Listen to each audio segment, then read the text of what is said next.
Muy buenas, soy Oswald Acosta y en esta ocasión voy a hablar un poco sobre el capítulo número 5, análisis de proceso. Como bien sabemos, un análisis de proceso es la documentación y comprensión detallada de cómo se realiza el trabajo y cómo puede rediseñarse. Los métodos sistemáticos para analizar el proceso existen 6 pasos. Como número 1 tenemos identificar las oportunidades. Cuando nos referimos a identificar las oportunidades, es identificar las oportunidades que los gerentes deben prestar especial atención a los 4 procesos centrales: relaciones con los proveedores, desarrollo de nuevos servicios y productos, surtido de pedidos y relaciones con los clientes. Tenemos el número 2, que es definir el alcance. Este establece los límites del proceso que se analiza y se trata de un proceso general que abarca toda la organización y comprende muchos pasos y empleados a un subproceso anidado. Tenemos el número 3, que son los documentos de proceso. Aquí es, una vez establecido el alcance, se analiza, debe documentar el proceso. La documentación incluye elaborar una lista de insumos, de proveedores internos y externos, productos clientes, pueden ser externos y externos.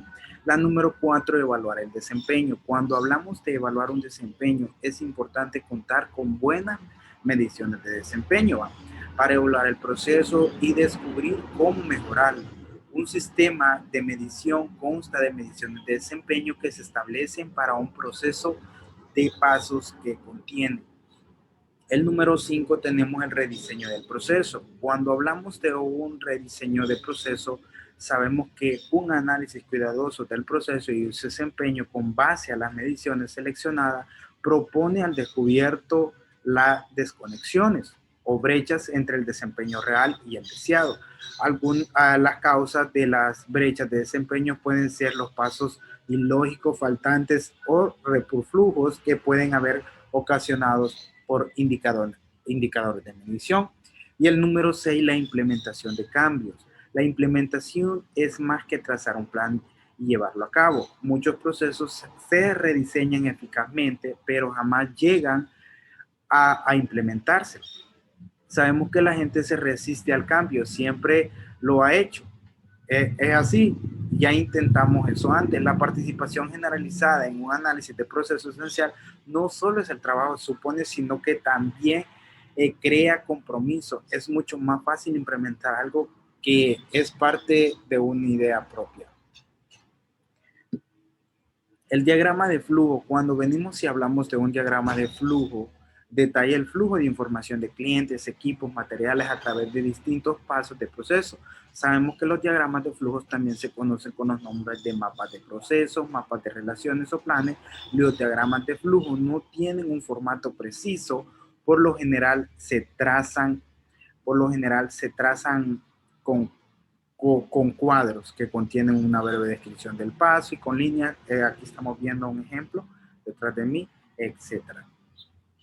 Los planos de servicio. Cuando hablamos de un plano de servicio, nos estamos refiriendo a un diseño o un proceso de servicio que depende ante todo tipo, la cantidad de contacto con el cliente. Un plano de servicio es un flujo especial de procesos de servicios que muestra los pasos que existen al grado de un contacto con el cliente.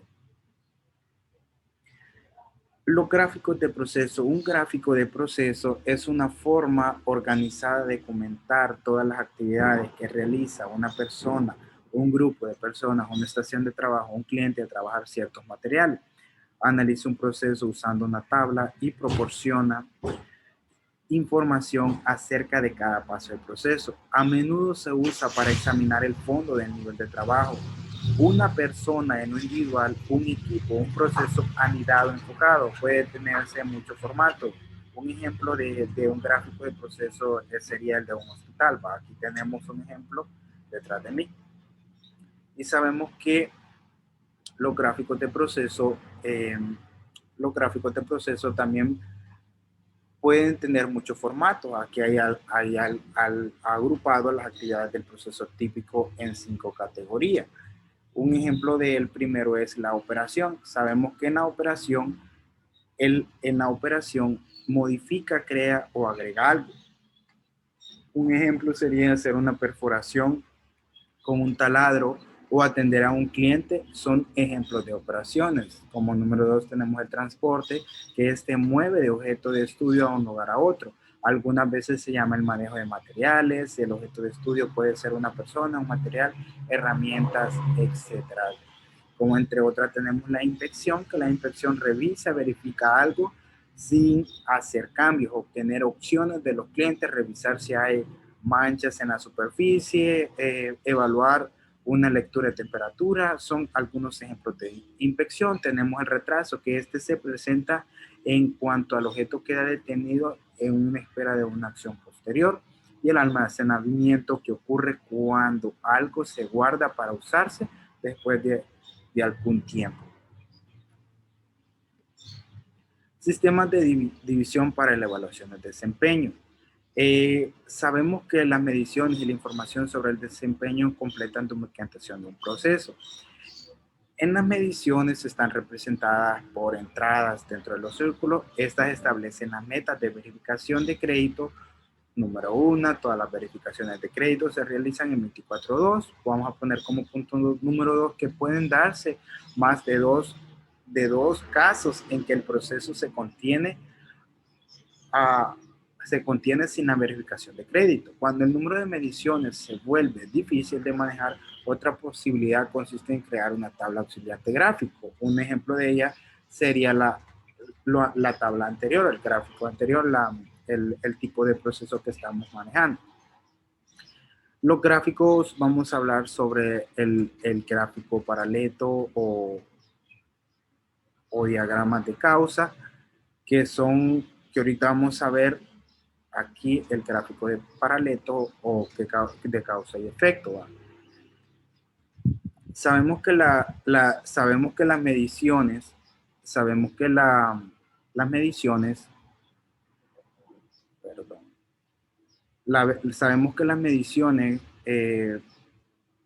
los gráficos de Pareto, cuando la gente descubre varios problemas, en este caso el problema, hay una cantidad de restaurantes y a continuación donde les vamos a hacer, pero les voy a hablar sobre esta lista de verificación que tenemos ahorita.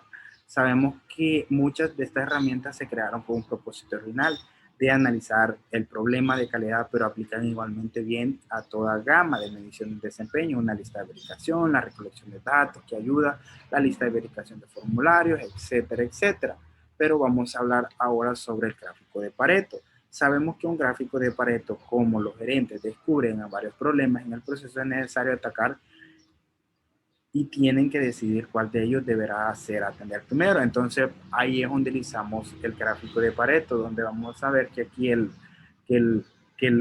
problema principal en esta gráfica que estamos viendo es la comida, ¿va?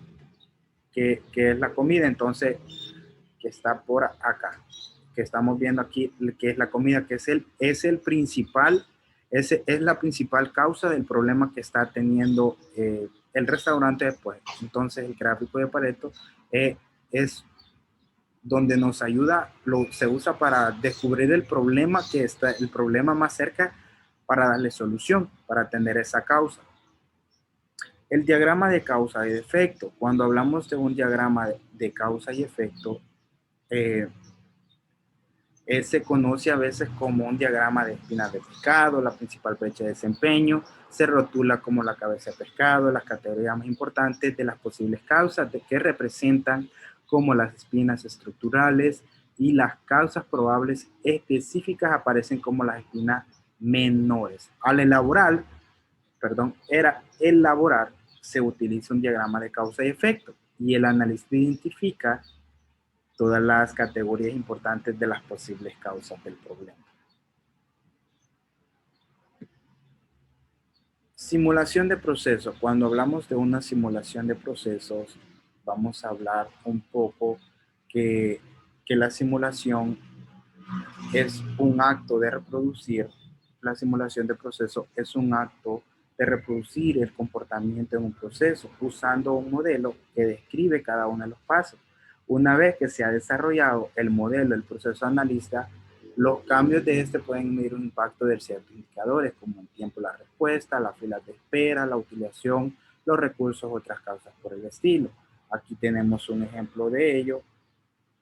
Aquí tenemos un ejemplo del gráfico de procesos y que vemos que hay una entrada y también existe una puerta de entrada, una barra de fila y la estación de trabajo del cajero. Este es un ejemplo claro que estamos dando.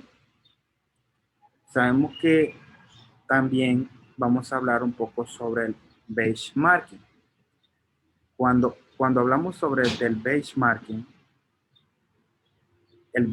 para crear mejores procesos. Sabes que el benchmarking es una herramienta valiosa eh, en el rediseño de los procesos sistemáticos para medir el proceso, ¿va? Entonces, cuando hablamos de benchmarking, cuando venimos y hablamos sobre el benchmarking sabemos que se centra en las cantidades de mejoramiento, ¿va? Y existen como tres tipos de benchmarking, ¿va? Uno de ellos sería,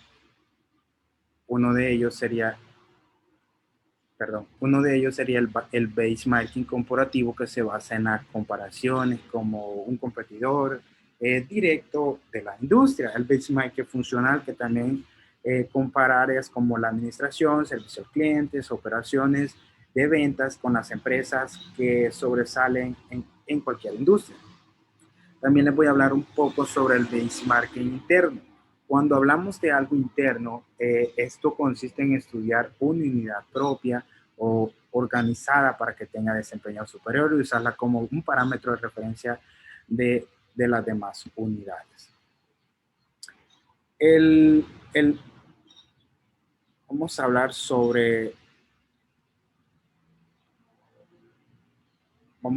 ahorita sobre el método de comparación que se realiza en 4 pasos, que aquí podemos utilizar la planeación.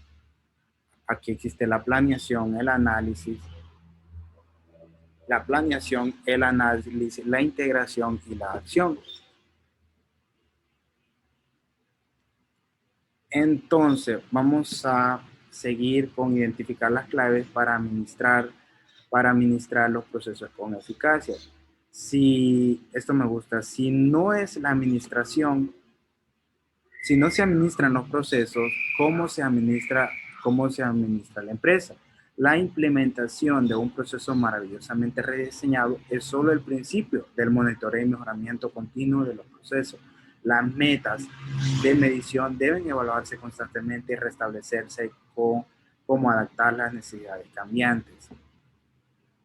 Aquí identificamos las claves para poder desglosar un proceso con eficacia.